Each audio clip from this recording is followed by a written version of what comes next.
네, 헬스장 1년씩 등록했다가 40개가 넘는 지점을 운영해 왔던 장기 회원권을 주로 결제하는 먹튀 피해 입는 사례 30% 넘게 증가했습니다. 사회적으로 문제가 되는 것들은 항상 대형 프랜차이즈 헬스장이에요. 왜 헬스장 업계에서 계속 생기는지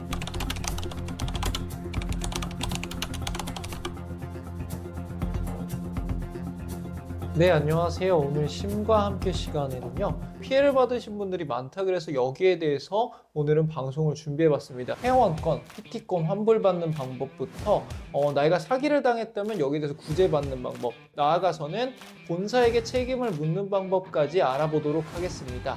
네, 오늘은 특별한 분들을 모셨는데요. 오늘 이 부분의 설명을 들어보기 위해서 저희 로스쿨에서 원조 몸짱 변호사 그리고 제 선배 변호사이신 오영호 변호사님을 모셔봤습니다. 안녕하세요. 법무법인 근본의 오영호 변호사라고 합니다. 네, 오영호 변호사님은 제 로스쿨 선배이시기도 하지만 로스쿨 이전부터 운동을 굉장히 좋아하셨고요. 학부 시절에는 서울대학교 역도부로 활동하셨다고 합니다. 맞죠? 네, 맞습니다. 역도부 들어가서 운동을 하면서 제 삶이 굉장히 많이 바뀌었고 운동이 제 삶의 큰 부분이 되었습니다. 그래서 지금도 운동을 좋아하고 자주 하고 있습니다. 네, 무엇보다 이제 운동에 애착을 가지고 계시니까 헬스장 사태에 대해서 이제 각오가 남다르신 것 같은데, 그래서 제가 일부러 헬스를 좋아하시는 오영호 변호사님을 모셔서 이 사건에 대해서 헬스를 좋아하는 사람으로서 어떻게 바라보는지 의견을 묻고자 했고요. 또 오늘은 특별한 게스트를 모셔봤는데요. 저희가 여태까지는 항상 변호사 게스트들만 모셔서 이제 법률적인 얘기를 많이 했다면, 헬스장 같은 경우는 실무에 계시는 분의 입장도 한번 들어보고 싶어서 선생님을 모셔봤습니다. 네, 안녕하세요. 저는 트레이너입니다. 그리고 현재는 대형 센터에서 일을 하고 있습니다.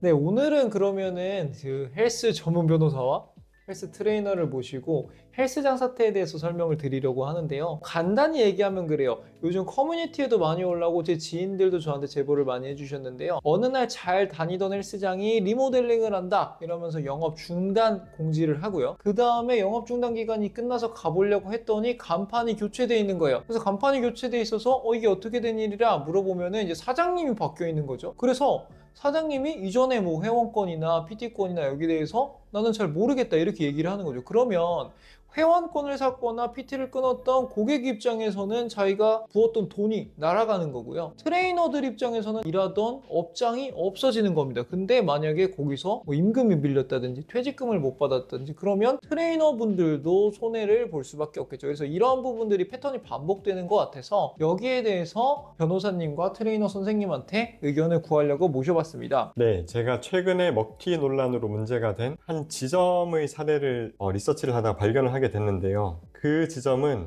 총 회원이 807명입니다. 그런데 PT 자녀 세션이 7,424회예요. 5만 원으로만 계산을 하더라도 이 돈이 사실 엄청 나거든요. 회원들의 피해가 굉장히 큰 이런 사태들이 연이어서 생기고 또 문제는 계속 반복된다는 거죠. 또 이런 사태가 왜 헬스장 업계에서 계속 생기는지 그런 원인을 또 저희가 이야기를 해볼 수 있을 것 같습니다. 그렇죠. 그러니까 사실은 헬스장이랑 비슷한 구조로 가는 데는 많잖아요. 학원도 있고 미용실도 있고 뭐 저희 같은 변호사 사무실도 다 서비스 업종인데 왜 유독 헬스장에서는 이런 사태들이나 리스크가 많다고 생각하시는지 짧게나마 의견을 들어볼 수 있을까요? 헬스장에서 회원권을 12개월이라던가 아니면 PT 50회, 30회 이렇게 적용을 받으면 이 돈들을 서비스하는데 투자를 해야 되는데 이 돈들을 모아가지고 새로운 센터를 차린다던가 이런 식으로 해서 수익을 더 창출하고자 하시는 대표님들이 되게 많으신 것 같아요. 수익이 잘 들어와서 그 헬스장, 새로 차린 헬스장도 유지가 잘 되면 좋겠는데 잘 되지 않았을 때는 양쪽 다 망하기 때문에 이런 먹튀가 있지 않을까 싶습니다. 그러니까 일종의 폭탄 돌리기나 본지 사기처럼 만약에 헬스장을 열어서 엄청 많이씩 회원권을 판다거나 아니면 장기간씩 회원권을 팔면 순식간에 많은 돈들이 들어오잖아요. 그런데 선생님 말씀은 이 돈이 그 회원들이나 그 수강생들을 위해서 쓰여져야 될 돈들인데 이걸로 그렇게 쓰지 않고 일단 또 다른 헬스장을 열고 거기서 또 사람들을 모집해서 더 큰 돈을 모으고 이게 반복되다가 이제 어디서 펑크가 나면 연쇄도산이 일어나는 거죠. 어느 하나라도 삐끗하면 와르르 무너져 내리는 건 시간 문제입니다. 그렇다고 하면은 여기에 대해서 피해를 얻으면은 민사적으로 손해배상도 하고 내 돈도 찾아야겠지만 일정 수준 이상 넘어가면 범죄가 될 수도 있을 것 같아요. 여기에 대해서 변호사님 생각은 어떠신가요? 네, 이런 경우에는 사기가 우선적으로 문제가 될 수 있을 것 같습니다. 흔히들 우리가 사기라고 이야기하는 것은 법적으로는 기망행위라고 하는데요. 이 기망행위라는 것은 이행할 의사나 능력 없이 돈을 받을 때 성립을 합니다. 헬스장 사태에서는 폐업 직전까지 장기 회원권을 팔았거나 아니면 이런 정상적으로 이행할 의사나 능력이 없는데도 회원권이나 이런 PT 교습을 판매를 했다면 이거는 또 사기의 고의가 있다고 비칠 가능성도 있습니다. 그러니까 우리가 업장을 운영을 하다 보면 당연히 망할 수도 있고 잘 안 될 수도 있는데 단순히 그렇게 잘 안 되는 게 아니라 애초에 망할 게 뻔히 보였는데도 남발을 했다거나 아니면 애초에 망하게 할 목적으로 돈을 모았다 그러면 그건 범죄가 될 수 있다는 거네요. 네, 맞습니다. 어. 그래서 사업을 하다가 사실 잘 될 수도 있고 못 될 수도 있잖아요. 그렇게 사업이 잘 안 될 수는 있지만 그렇게 안 된 상태에서 내가 더 이상 사업을 운영할 수도 없는데 추가적으로 회원들을 모집하고 또 회원들에게 회원권 명목 혹은 PT 명목으로 돈을 받고 그러면 또 사기가 성립할 수 있다는 거죠. 그래서 제가 이런 거에 대해서 실태 조사를 좀 더 했는데 숫자로 한번 보면 한국소비자원이 체인형 체육시설 그러니까 대형 프랜차이즈 체육시설을 봤대요. 그래서 약관을 들여다봤는데 70% 이상이 중도 해지나 환불을 부당하게 제한하는 조항이 있었다고 하는 거죠. 아까 말씀하신 것처럼 계약이 장기거나 횟수가 많아질수록 이걸 소진하기 전에 업장이 폐업할 가능성이 더 높아지잖아요. 그런 조사도 있는데 오히려 그런 데일수록 약관은 불공정할 수도 있다는 거죠. 그래서 최근 공정위도 이렇게 헬스장에서 회원권을 팔거나 PT권을 팔 때 환불 불가 같은 불공정 약관을 직접 시정하려고 나서기도 했다고 합니다. 네, 그러면 오늘은 여기에 대해서 본격적으로 법률적인 이슈를 다뤄볼 텐데요. 일단은 저희가 문제가 되고 있는 회원권, 이게 어떤 성격의 계약인지 한번 살펴보고, 그리고 그러면 여기에 대해서 문제가 됐을 때 우리가 어떻게 회원권을 환불받을 수 있는지 구체적으로 계산법을 한번 설명드려야 될 것 같고, 요즘에 그 카드로 결제를 하는 경우가 많잖아요. 이게 오히려 이런 경우에 리스크를 어느 정도 최소화시킬 수 있는 방법이 될 수도 있다고 해서 카드 할부 항변에 대해서도 잠깐 설명을 드리고요. 만약에 결국에는 헬스장이 없어져 버렸다, 쉽게 말하면 먹튀를 당했다, 이때 민사적으로 형사적으로 어떻게 대처를 해야 될지도 한번 살펴보겠습니다. 그리고 마지막으로 프랜차이즈가 이제 있잖아요. 헬스장이 지금 근무하시는 곳도 큰 프랜차이즈라고 하는데, 그럼 헬스장이 없어지면 단순히 그 업장에서 근무하시던 분들이나 거기 업주뿐만 아니라 이 본사는 어떤 책임을 지는지 여기에 대해서도 한번 살펴보도록 하겠습니다. 네, 심규덕 변호사님이 설명해 주신 것과 같이 오늘 다양한 것들을 살펴볼 텐데, 헬스장 특정 브랜드를 이렇게 실명으로 거론을 하는 것은 또 형사적인, 민사적인 그런 리스크가 있을 수가 있어서 저희는 오늘은 조금 신중하게 다루도록 하겠습니다. 그래서 보도나 공적 자료로 확인된 사실에 기반해서 설명을 드릴 거고, 시청자분들이 제보를 해주신 게 있죠. 이런 부분은 조금 더 직접적으로 설명을 드리도록 하겠습니다. 근데 일단은 헬스장에서 회원권을 환불받거나 여기에 대해서 형사적으로 대응을 하려면 내가 진짜 체결한 이 계약서 그 성격으로 먼저 짚고 넘어가야 될 것 같거든요. 그러면 여기에 대해서 우리가 흔히 헬스장 가서 쓰는 계약서, 이건 어떤 성격의 계약입니까? 방문 판매법이라고 있어요. 그 방문 판매법에서는 물론 이제 방문해서 직접 판매를 하는 그런 것들도 규정을 하지만 이 계속 거래에 관해서 규정을 하고 있습니다. 계속 거래란 1개월 이상 시간을 두고 그렇게 정기적이든 부정기적이든 서비스를 계속 공급을 하게 되면 이거는 계속 거래라고 이야기를 하거든요. 그래서 계속 거래에는 이 계속 거래에 따른 리스크가 본질적으로 좀 내재가 되어 있기 때문에 이 방문 판매법에서도 굉장히 강하게 규제를 하고 있습니다. 그 규제 중에 가장 강한 것이 이렇게 해지 불가라고 되어 있어도 우리가 해지를 중도에 할 수 있다, 이런 부분입니다. 그렇다면은 계속 거래로 볼 수 있고, 계속 거래니까 중간에 해지도 할 수 있고, 근데 우리가 이거 해지하겠다, 환불해달라고 하면은 헬스장에서 항상 드미는 게 환불 불가라고 여기 써 있지 않냐, 이런 건데, 환불 불가라고 써 있다고 해도 그게 꼭 유효하지 않다는 거네요.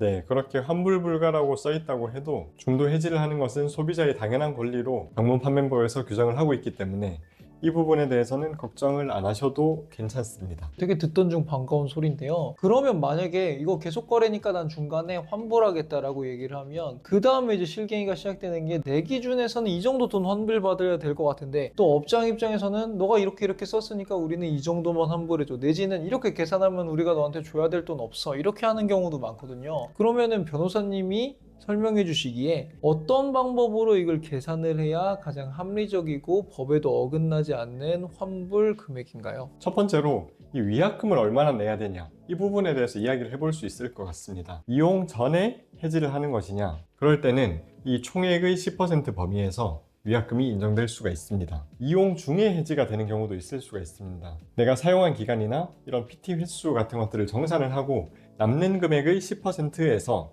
위약금이 정해질 수가 있습니다. 만약에 그러면 제가 3개월 30만 원을 결제를 했어요. 근데 한 달 하고 운동을 해보니까 내가 뭐 이사를 가거나 다른 사정이 생겨서 이걸 해지를 한다 그러면 어떻게 정산이 되는 거예요? 만약에 이용을 시작하기 전에 해지를 한다고 하면 이 위약금을 3만 원만 낼 수 있는 거죠. 1개월 쓰고 해지한다면? 이 부분에 대해서는 사용분인 10만 원을 정산을 하고 남은 잔액인 20만 원에 대해서 10%의 위약금을 공제를 하게 됩니다. 깔끔하네요. 그러니까 쓴 날은 빼고 남은 날에 대한 거를 주는 건데 그 중에서 이제 10% 정도는 위약금이 발생할 수 있다. 근데 제일 많이 싸우는 것 중에 또 하나가 뭐냐면 내가 1년치를 끊었어. 근데 1년치랑 한 달치를 끊을 때랑 한 달에 대한 금액이 다를 때가 있잖아요.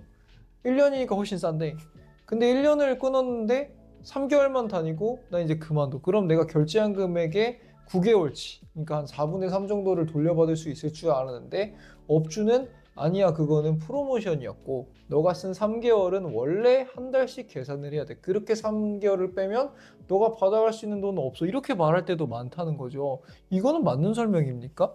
실제로 그렇게 규정되어 있는 경우가 굉장히 많습니다. 이 세 달의 정상가라고 해가지고 내가 산 가격보다 훨씬 높은 금액으로 그렇게 공제를 하는 그런 케이스들을 굉장히 많이 볼 수 있고 실제로 계약서가 그렇게 많이 되어 있습니다. 맞지요, 선생님? 그런 경우도 많습니다. 그렇게 되어 있을 때 사실은 방문판매법에 의하면 이런 규정은 저희가 따라야 될 필요가 없습니다. 방문판매법에서는 실제로 공급된 재화의 대가를 초과하여 그렇게 환급을 부당하게 거부하여서는 안 된다, 이렇게 규정을 하고 있거든요. 실제로 우리는 1년 동안 그렇게 계약을 했기 때문에 그 가격으로 계약을 했기 때문에 그 내가 프로모션으로 산 가격으로 그렇게 공제를 할 수 있다는 말입니다. 그래서 정상가가 10만 원인 헬스장인데 정상가가 한 달에 10만 원인 헬스장이 1년 가격으로 1년을 끊으면 30만 원으로 해주겠다, 이렇게 프로모션을 해서 손님들을 받았어요. 그러면 이게 3개월을 이용하고 났을 때 얼마를 환급받을 수 있냐? 정상가인 10만 원으로 계산해서 30만 원 공제하겠다, 그러니까 나는 너한테 줄 거 없다, 이렇게 이야기를 하겠지만 실제로는 그게 아닙니다. 30만 원을 12로 나누면 2만 5천 원이 되니까 그 3개월 7만 5천 원을 공제를 하고 남은 금액에 대해서 위약금을 공제를 하면 이것은 내가 가져갈 수 있는 돈이 된다, 이런 말입니다. 그럼 쉽게 말하면 그냥 내가 총 냈던 거에서 내가 쓴 날이랑 이런 거를 나눈 다음에 그 금액, 남은 날을 일할 계산해서 거기를 받고 그 중에서 10% 정도는 빠질 수도 있다, 이 얘기이신 거죠? 네, 맞습니다. 그리고 이런 케이스들도 종종 있어요. 하루 이용했는데 한 달로 계산을 해서 공제를 하겠다, 이렇게 하는 헬스장들도 있습니다. 하지만 이건 역시 안 됩니다. 이렇게 사용한 부분에 대해서 공제를 할 때는 일할 계산을 해야 된다고 이렇게 공정거래위원회가 내가 쓴 부분에 대해서 이렇게 하루하루 단위로 계산해서 그렇게 공제를 받을 수 있다, 분명하게 명시가 되어 있거든요. 그러면은 생각보다 이제 소비자가 돌려받을 수 있는 게 폭이 넓네요. 그러면 선생님께서 일하실 때도 환불을 요구하는 회원들은 되게 많을 거잖아요. 실제로 그런 회원이랑 뭐 트레이너 쌤이나 아니면 그런 회원이나 업주가 싸우는 것도 많이 보셨어요? 네, 많이 봤어요. 12개월치를 등록을 하고 3개월 이용하고 환불을 받겠다 하는 경우가 악용되는 사례가 되게 많아요.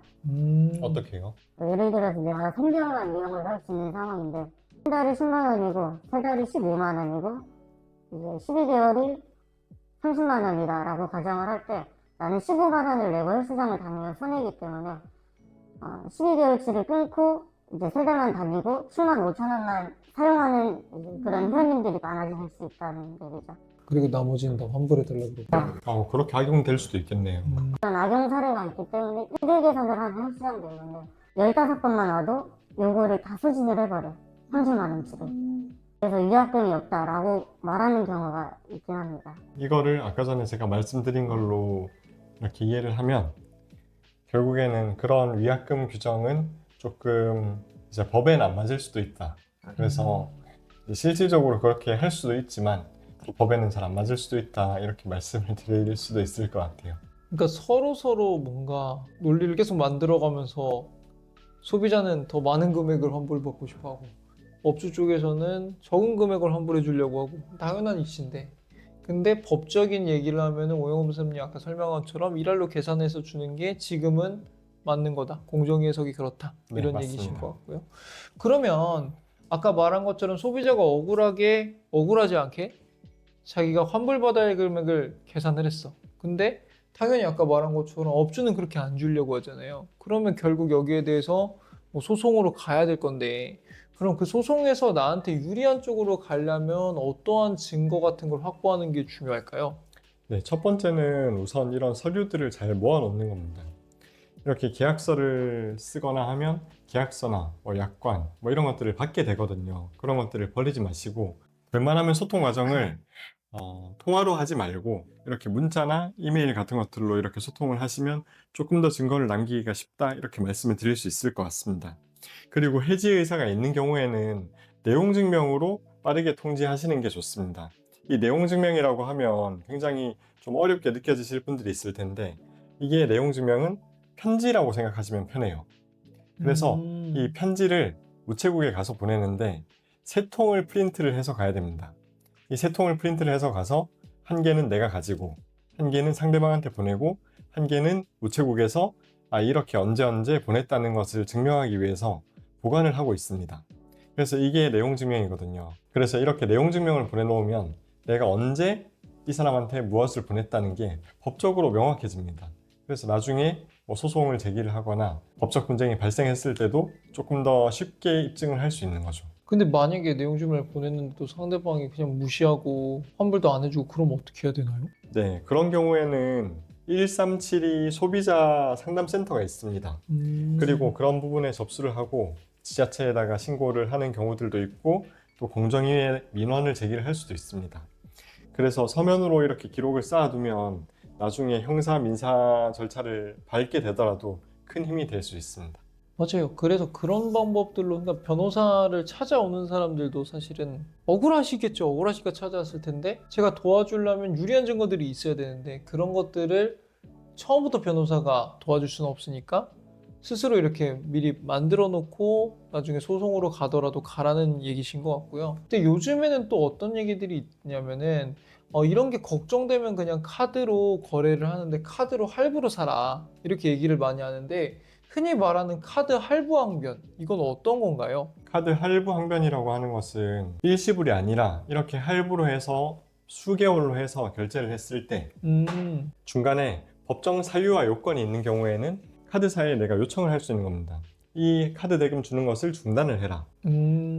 하지만 이런 것들이 모든 경우에 다 인정이 되는 것은 아니고, 뭐 계약을 불이행하거나 뭐 하자가 중대하게 있거나 아니면 제공을 중단을 하거나 하는 그런 사유들이 있어야 됩니다. 그러니까 한 번에 내면은, 한 번에 냈다가 아까 말한 것처럼 딴 데 투자해가지고 망해버리면 그 돈 찾기는 어려우니까 한 번에 내지 말고 뭐 10달, 20달 이렇게 나눠서 내다가 중간에 만약에 여기가 망해버리면 그때부터는 남은 거는 안 내도 되니까, 그게 이제 할부항변이라는 거죠. 되게 이것도 지혜로운 방법이네요. 네, 하지만 또 이제 헬스장에서는 현금으로 하면 또 10% 할인을 해준다, 이런 경우들도 많이 있고, 또 그 할부가, 무이자 할부가 헬스장들이 6개월 이상 되는 경우들이 많이 없어요. 그래서 정말요? 실질적으로는 이렇게 뭐 1년을 끊는 것보다는 3개월, 6개월 끊는 것들이 안전할 수도 있다, 이렇게 말씀을 드릴 수도 있을 것 같아요. 그렇죠. 그리고 1년 끊어서 1년 다 가는 사람 그렇게 많지 않잖아요. 그러니까 눈앞에는 게 싸 보여도 실제로 자기 의지가 그렇게 강하지 않고, 의지가 강하다고 하더라도 헬스장의 자금력이 그렇게 강하지 않을 수 있으니까 정말 안전하게 할 거면은 단기로, 그러니까 날려도 뭐 이 정도는 괜찮다라는 정도 금액 정도만 뭐 끊으시라, 이런 조언을 할 수도 있는 것 같고요. 네, 그러면은 이제는 그 환불은 이렇게 하면 된다라고 했는데, 그러면 본격적으로 이제 민사랑 형사로 갔을 때 이게 어떻게 진행되는지를 한번 설명을 해봐야 될 것 같은데요. 아까 말씀하신 것처럼 형사적으로 범죄가 될 것 같으면 폐업을 할 걸 알았다던가, 아니면 애초에 이걸 갚거나 돌려줄 능력이 없었다거나 이런 것들을 증명을 하면 될 것 같고, 민사 같은 경우는 일단 첫 번째로는 내가 낸 돈을 돌려받는 게 우선이고요. 그리고 거기에 대해서 얻은 피해에 대해서는 두 번째로 이제 청구를 해야 될 텐데, 헬스업자가 이거를 망할 걸 알았다, 아니면 곧 없어질 거다, 폐업할 걸 알았다 라는 거를 내가 증명을 해야 될 텐데, 어떠한 포인트들로 이런 것들을 증명할 수가 있죠? 사실상 회원 입장에서 이런 것들을 입증을 하는 게 쉽지는 않습니다. 다만 피해자들이 많아지면 경찰도 이 사건에 대해서 굉장히 신경을 많이 쓰고, 그리고 그 피해의 패턴 자체가 뭐 유사했다, 그렇다고 하면 경찰이 이것은 기망의 고의가 있었다 이렇게 볼 가능성이 높아지기 때문에, 가능하다면 많은 피해자들이 연대해서 같이 고소를 하는 것이 제일 좋습니다. 결국에 이 쪽수가 힘이 되는 거고, 그 피해당하는 사람들이 많을수록 이 사람들의 범질이 더 나쁘다, 아니면 의도가 더 다분하다, 이런 걸 증명하기가 쉽다는 것 같은데, 네, 맞습니다. 근데 이제 애초에 그러면 망할 것 같은 헬스장에는 안 가는 게 사실은 상책인 거잖아요. 그럼 소비자 입장에서 이 헬스장이 지금 좀 위태위태하다, 시그널이 있어야 될 텐데 현업에 계시니까 뭔가 어렵다, 이런 걸 어떠한 점으로 보면 좀 알 수 있는지 설명 좀 해주실 수 있을까요? 예전에 근무했던 센터에서는 아니 시설이 망가지면 잘 못 고쳤어요. 전등이 나갔는데 그거를 한 달 정도 넘게 방치하거나, 아니면 뭐 문이 부셔졌는데 그것도 한두 달이 넘어도 방치되거나, 이런 식으로 센터도 안에 깔끔하지가 않아요. 좀 많이 청결도 더럽습니다. 그리고 제가 이런 이야기도 들었어요. 트레이너들의 표정이 너무너무 안 좋다.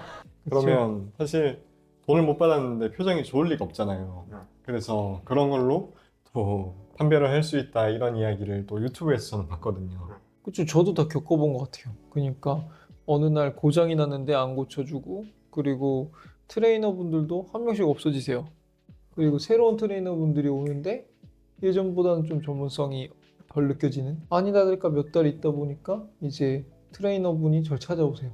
자기 임금을 못 받았다, 이런 것들을 봤는데, 이런 것들을 사실 캐치를 하는데, 그러니까 처음엔 이게 대표가 여기저기 지점을 내더니 마음이 떠버렸구나, 더 이상 초심을 잃었거나 이렇게 생각을 했었는데, 아닐 수도 있다는 거죠. 진짜 초심을 찾고 싶은데 자금적으로 힘들어서 그럴 수도 있다는 말씀이신 것 같습니다. 그러면 형사사건은 그러하고, 그럼 민사로 이걸 진행을 할 때는 아무래도 절차가 되게 어렵잖아요. 그러면 첫 번째가 일단은 원상회복, 그래서 내가 이거 중도를 해지한다 그러면 아까 말씀하신 그 일할로 계산을 해서 내가 돌려받아야 될 돈을 받는 건데, 두 번째로는 원상회복을 넘어서서 애초에 이 사람이 의도가 나빴다 그러면은 그거는 불법행위잖아요. 여기에 대해서는 고의과실을 입증을 해가지고 손해배상을 받아야 되는 게 맞는 거죠. 네, 그렇게 뭐 부당이득 반환이든 아니면 손해배상이든 이렇게 받아야 되지만, 사실은 몇십만 원 가지고 이 소송을 제기를 하기가 사실 쉽지가 않습니다. 맞아요. 그래서 현실적으로 이럴 때는 이 피해자들이 굉장히 많이 모이면 동일한 사실관계로 이 변호사를 선임을 할 수 있거든요. 그래서 이런 것도 고려를 해보면 좋을 것 같습니다. 그렇죠. 그러니까 집단소송 같은 게 결국에는 한 명 한 명의 피해 금액은 적은데 합치면 크니까 하는 거잖아요. 그래서 저도 집단소송을 많이 하는데, 헬스장 같은 건 생각을 안 해보긴 했는데 헬스장도 집단소송의 대상이 될 수 있겠네요.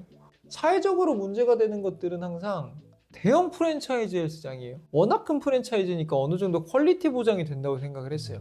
트레이너 선생님들도 어느 정도 보장이 된다고 생각을 해서 했는데, 정말 없어질 거라고 상상을 못했던 대형 프랜차이즈가 어느 날 싹 다 없어지는 거죠. 다 간판이 바뀌고 다 그냥 로컬 헬스장으로 바뀌었을 때, 그 다음 대표자는 당연히 보상을 안 해줄 거고, 그럼 난 지금 연락이 되는 사람은 본사에 아는 사람 당연히 없기 때문에 트레이너밖에 없어서 트레이너한테 막 쪼면, 트레이너는 트레이너대로 저도 임금 못 받았어요 회원님 이러면서 같이 징징거리는 거예요. 이게 몇 년마다 반복되는 것 같아요. 여기에 대해서 어떻게 생각하시나요?